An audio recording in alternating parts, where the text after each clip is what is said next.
अस्सलाम वालेकुम दोस्तों, मैं हूं मोहम्मद मुश्ताक। FIA ने पार्लियामेंट को एक ब्रीफिंग दी है जिसमें उन्होंने ये कहा है कि तकरीबन 10,000 पाकिस्तानी स्टूडेंट वीज़ा पर UK जाते हैं और वहां पर जाकर असाइलम अप्लाई कर देते हैं। मतलब वो पनाह की दरख्वास्त दे देते हैं कि हम पाकिस्तान वापस नहीं आना चाहते। और इसी तरह से 7,000 पाकिस्तानी अज़रबैजान विजिट वीज़ा पर जाते हैं और वापस नहीं आते। और 580 पाकिस्तानी बेलारूस चले जाते हैं विजिट वीज़ा पर और वो पाकिस्तान वापस नहीं आते। अब इससे FIA 3 चीज़ें मुराद ले सकता है। नंबर 1 कि वो खुद को जस्टिफाई कर सकता है कि हम जो पाकिस्तानियों को ऑफलोड कर रहे हैं वो बिल्कुल दुरुस्त है, क्योंकि ये पाकिस्तानी बाहर चले जाते हैं तो फिर वापस नहीं आते और मुल्क का नाम बदनाम होता है।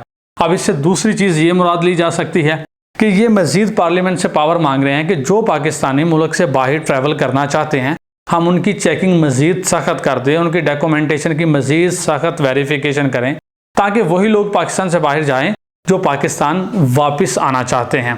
तो तीसरी चीज़ ये मुराद ली जा सकती है कि वो पार्लियामेंट को ये कह रहे हैं कि खुदारा कि पाकिस्तानी नौजवानों के लिए कुछ करें, ये मुल्क छोड़ना चाहते हैं और जो मुल्क छोड़ के चले जाते हैं वो वापस नहीं आना चाहते।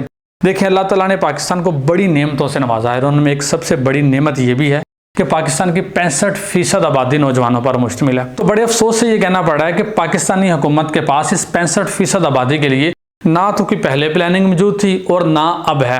तो इसलिए ये नौजवान बेरोजगारी से तंग आकर और बेहतर मुस्तकबिल के लिए वतन छोड़कर बैरून मुल्क जा रहे हैं और इसके लिए ये इलीगल और लीगल दोनों चैनल्स को इस्तेमाल करते हैं। अगर हम इलीगल चैनल्स की बात करें तो ये बहुत ज़्यादा एक्टिव है पाकिस्तान, बांग्लादेश और भारत में, मतलब सरफरिस्त पाकिस्तान का नाम भी है।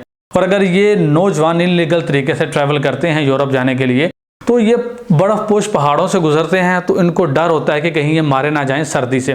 और अगर ये जंगलों में गुजरते हैं तो ये डर होता है कि कोई जंगली जानवर इन पर हमला ना कर दे या कोई जहरीला सांप या बिच्छू ना काट ले और इनकी डेथ हो जाए। अगर ये नदी नालों में या समंदरों में ट्रैवल करते हैं तो इनके डूब जाने का डर होता है। और अगर ये पहाड़ों पर चढ़ते हैं उतरते हैं यूरोप पहुंचने के लिए तो इनका एक गलत कदम इनको मौत के मुंह में धकेल सकता है।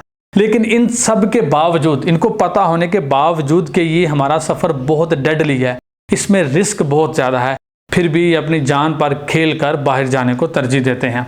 तो इसकी वजह क्या है? इसकी वजह यह है कि पाकिस्तान में जॉब्स नहीं है और जो लोग जॉब करते हैं उनकी नौकरी भी ख़तरे में है। और जिनके पास जॉब्स हैं उनकी सैलरी इतनी कम है कि उनका सर्वाइवल बहुत मुश्किल है।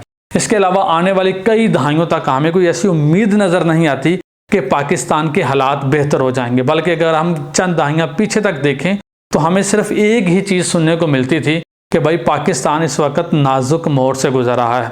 मुझे नहीं मालूम कि ये नाजुक मोड़ कितने 100 साल और चलेगा। और इसके अलावा यहाँ पर पॉलिटिकली अनस्टेबिलिटी बहुत ज़्यादा है।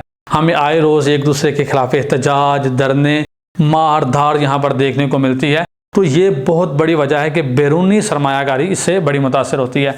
ऑलमोस्ट अगर हम पाकिस्तान के सिस्टम की बात करें तो ये कम्प्लीटली फेल हो चुका है और नौजवानों को अपना कोई ऐसा मुस्तकबिल नज़र नहीं आता पाकिस्तान में, जिस वजह से वो बैरून मुल्क जाने को तरजीह देते हैं। यही वजह है कि पाकिस्तान के नौजवानों को पाकिस्तान में कोई उम्मीद नज़र नहीं आ रही और वो पाकिस्तान छोड़कर बैरून मुल्क जाना चाह रहे हैं और इसके लिए वो लीगल तरीके और इलीगल तरीके दोनों इस्तेमाल कर रहे हैं। बड़े अफसोस की बात है कि पाकिस्तान के एस्टेब्लिशमेंट, सियासतदान और अदारों ने मिलकर इस मुल्क को वैसे ही कबाड़ बना दिया है, जिस वजह से नौजवान कुछ कर नहीं सकते। यहाँ पे इनके पास कोई अपॉर्चुनिटीज़ नहीं है। तो इसलिए हमारा सवाल ये नहीं होना चाहिए कि नौजवान बाहर जाकर वापस क्यों नहीं आते, बल्कि हमें ये पूछना चाहिए कि ऐसी नौजवानों की कौन सी मजबूरियां हैं कि नौजवान अपनी जान को ख़तरे में डालकर पाकिस्तान छोड़ने पर मजबूर हैं। हमें पाकिस्तान के नौजवानों के लिए कुछ करना होगा इससे पहले कि बहुत देर हो जाए। अल्लाह ताला ने पाकिस्तान को बहुत बड़ी नेमत से नवाजा है और वो नेमत है पाकिस्तान की यूथ, जो कि तकरीबन 65% पाकिस्तान की टोटल पॉपुलेशन बनती है। नौजवान हमारा मसला नहीं, हमारा मुस्तकबिल है और हमें अपने मुस्तकबिल को किस तरह से लेकर चलना चाहिए, पहले नहीं तो कम से कम अब प्लानिंग कर लेनी चाहिए।